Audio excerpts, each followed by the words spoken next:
The growing suicide rate among veterinarians. Why is this happening and what can be done about it?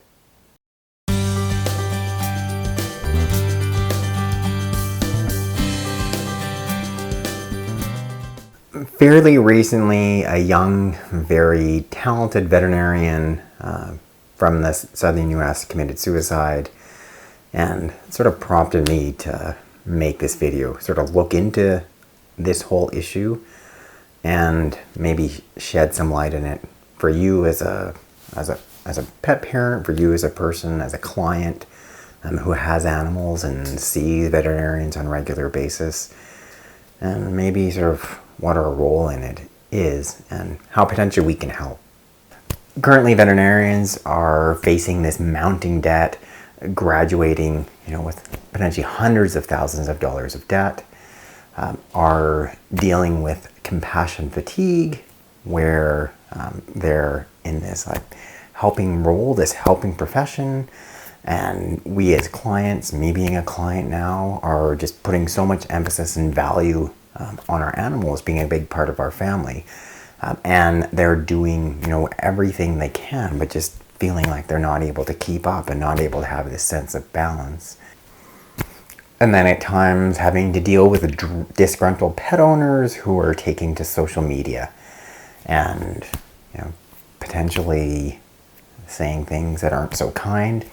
I can personally relate to that. The CDC released a study where they studied veterinary mortality rates in North America, and they found that male veterinarians on average were over 2 times more likely to commit suicide than the general population. Female veterinarians were 3.5 times more likely to commit suicide compared to the general population.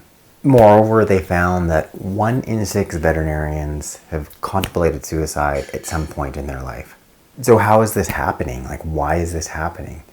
And how did the veterinary profession get to such a low point? What's all going on? I can in part speak from personal experience of having to sort of deal with debt.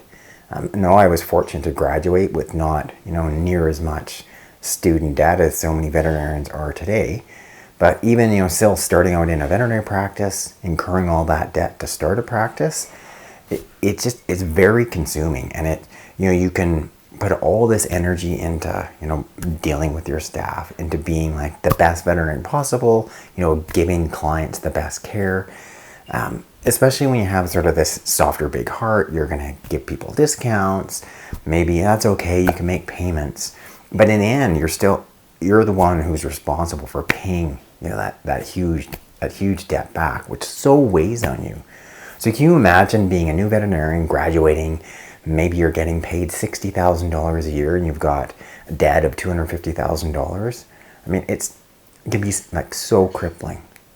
Then you have most people who are going in to become a veterinarian, they're choosing it based on passion. They have this passion for animals, they have this passion for helping. They're not doing it for financial gain. There's a bunch of other professions. They're gonna work you far less and pay you way more money. And that I can 100% attest to. And I'm confident in saying that most veterinarians practicing out there are pretty darn well-meaning and good-hearted.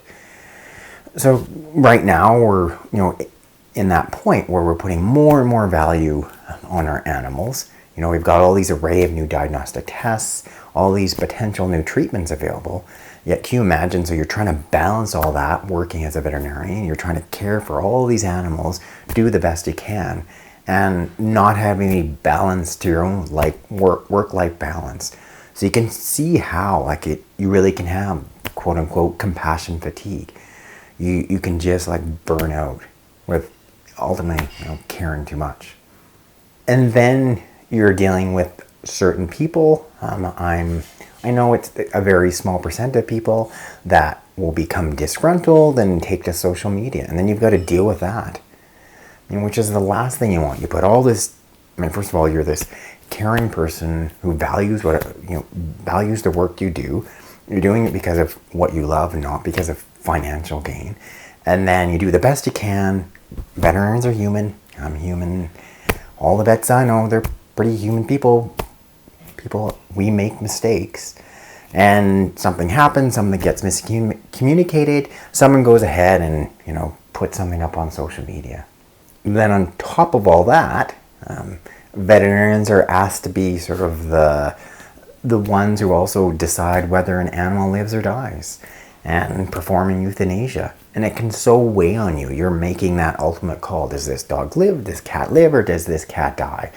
Based on you making that decision, injecting that euthanol and causing that animal to die. So you can imagine all that stuff weighing on you, dealing with all those big, huge issues. And then you have access to those drugs. You imagine getting to such a low place, being like so depressed, like just so burnt out, seeing there's no other way out, and you're like, okay, and you have access to it. So what's the answer? Obviously there isn't one easy solution.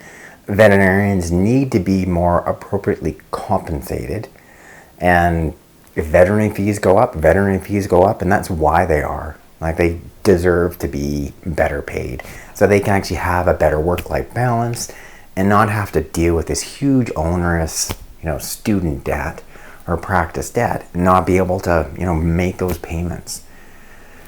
In my opinion, that's number one. Second, the issue of compassion fatigue, caring too much.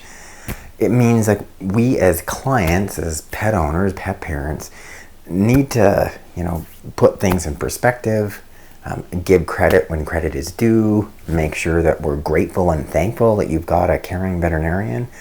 And it's not reasonable to expect your vet to save your dog or your cat for everything, or be able to have that ultimate answer. And, relay that to them. I know I'm grateful. I know you're doing the best you can. Obviously, yes, my dog or my cat, they're a super valued member of my family. But, be understanding in that way and encourage them to have a bit of a work-life balance. It's not reasonable for you to be on the phone at 12:30 at night expecting to reach your veterinarian. They need to have some sense of work-life balance, or they can't function and be the best veterinarian they can be and give your dog or cat ideally the best veterinary care. Then third, I think this is directed more towards the certain people that feel the need to take to social media. I know I've had I get my share of negative social media comments, is that if you've got an issue with your veterinarian or the clinic, talk to them in person. Do not go on social media. There's no benefit and no purpose to doing that. Occasionally, maybe there is a veterinarian who, quote unquote, really is unethical and should not be practicing. Fair enough. But social media is not where that gets dealt with. It's through a veterinary college, through a veterinary association, and goes through the appropriate channels. You've got an issue, directly talk to that veterinarian. And secondly, to realize that they're also human. I personally don't see any benefit in these negative social media comments. And if you're one of those people that do those things, I encourage you to stop.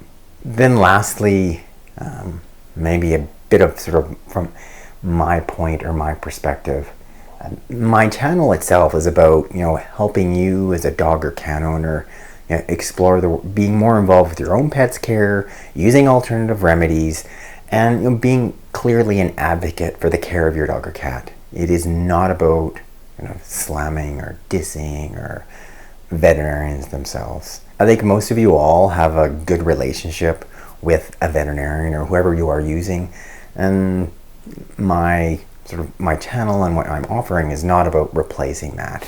It's about you working with your veterinarian, and while you're doing there, show some appreciation, because I definitely need that now more than ever. So thanks you guys for watching this edition of Veterinary Secrets. You've got a trusted veterinarian. I'll let them know that you value them.